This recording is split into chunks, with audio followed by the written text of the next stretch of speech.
પશ્ચિમ એશિયામાં યુદ્ધના સંકટ વચ્ચે કેન્દ્રના નિર્ણયથી સરકારી ખાનગી ગેસ કંપનીઓને થશે બગ્ગા.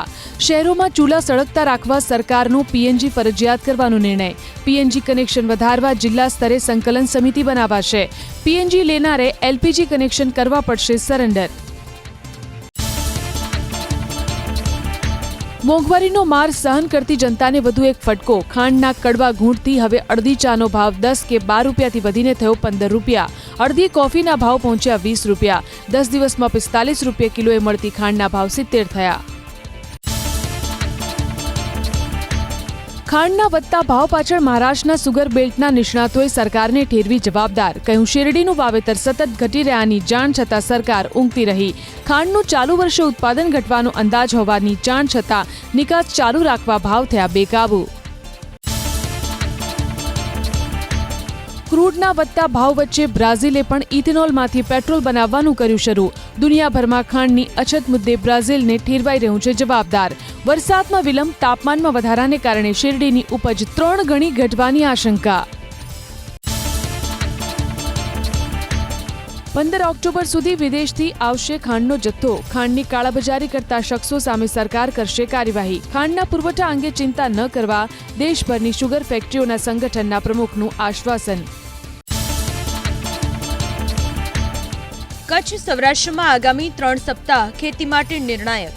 જો વરસાદ ન વરસે તો ખેડૂતોના મગફળી, કપાસ, તલ અને કઠોળ સહિતના પાક સામે ઊભું થયું સંકટ. મગફળી માટે હાલ શીંગ બનવાનો અને દાણા ભરાવાનો મહત્વનો તબક્કો, તો કપાસમાં છોડનો વિકાસ, બોલ બનવાની પ્રક્રિયા માટે મહત્વનો તબક્કો. રાજ્યના 10 જિલ્લામાં હજુ પણ 50%થી ઓછો વરસાદ. દેવભૂમિ દ્વારકા જિલ્લામાં સિઝનનો માત્ર 6.41% વરસાદ, તો પોરબંદર જિલ્લામાં 18.12%, જામનગરમાં 28.88%, જ્યારે કચ્છ જિલ્લામાં 29.27% જ વરસાદ. કચ્છ, દ્વારકા, પોરબંદર, જામનગરના 40 જળાશયોમાં 10%થી ઓછો જળ સંગ્રહ. રાજ્યમાં છેલ્લા 15 દિવસથી વરસાદનો વિરામ છતાં હજુ પણ 29 રોડ પર વાહન વ્યવહાર બંધ. નેશનલ હાઈવે અને અન્યનો એક તો પંચાયત હસ્તકના 27 રોડ ઓવરટોપિંગના કારણે બંધ. અમદાવાદ જિલ્લામાં સૌથી વધુ 5 રસ્તા પર અવરજવર બંધ. લો પ્રેશરને કારણે અમદાવાદ સહિત રાજ્યમાં આજે હળવા વરસાદના ઝાપટા પડવાની આગાહી. અમદાવાદના વાતાવરણમાં આવશે પલટો. બંગાળની ખાડીના ઉત્તર પશ્ચિમ ભાગમાં સક્રિય લો પ્રેશર સિસ્ટમ આગામી 24 કલાકમાં ઉત્તર પશ્ચિમ તરફ વધશે આગળ. સપ્ટેમ્બર મહિનામાં ચોમાસું નબળું અને અનિયમિત રહેવાની આગાહી. આગામી 2 અઠવાડિયા સુધી દેશમાં સામાન્યથી ઓછો વરસાદ થશે. હિમાલયની તળેટીમાં ફસાયેલી મોન્સૂન ટ્રફ મધ્ય ભારત અને દક્ષિણ ભારત તરફ આગળ ન વધતી હોવાથી વરસાદની શક્યતા ઓછી. 2034 નહીં પણ 2029થી જ વન નેશન વન ઇલેક્શન લાગુ કરવાની તૈયારી. 22 રાજ્યોમાં લઘુમતી ધરાવતા એનડીએ ગઠબંધનની 2029માં એક સાથે ચૂંટણી કરવા વિચારણા. એનડીએ શાસિત 11 રાજ્યોમાં આગામી 2 વર્ષમાં થશે ચૂંટણી. 4 રાજ્યોમાં લોકસભાની ચૂંટણી સાથે જ યોજાય છે વિધાનસભાની ચૂંટણીનું મતદાન. ભારત અને અમેરિકા વચ્ચે ટ્રેડ ડીલ લગભગ પૂર્ણ. અમેરિકી રાજદૂત સર્જિયો ગોરનો દાવો. પીએમ મોદી અને અમેરિકાના રાષ્ટ્રપતિ ટ્રમ્પને ગણાવ્યા સાચા મિત્ર. કાયદાકીય પ્રક્રિયા અને ટેકનિકલ પાસાને કારણે ડીલ ફાઇનલ થવામાં વિલંબ થયો હોવાનો કર્યો દાવો. બાબા રામદેવનું નિવેદન. એસસી અને એસટીની જેમ બ્રાહ્મણોનું અપમાન પણ બંધારણની વિરુદ્ધ.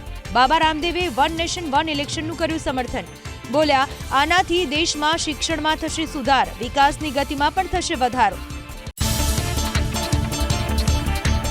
ગુજરાતમાં શુદ્ધતાના નામે અશુદ્ધ ખાદ્ય પદાર્થોનો કાળો કારોબાર બેફામ. ઘી, પનીર, ચીઝ, આઈસ્ક્રીમના 489 ફૂડ સેમ્પલ ગયા ફેલ.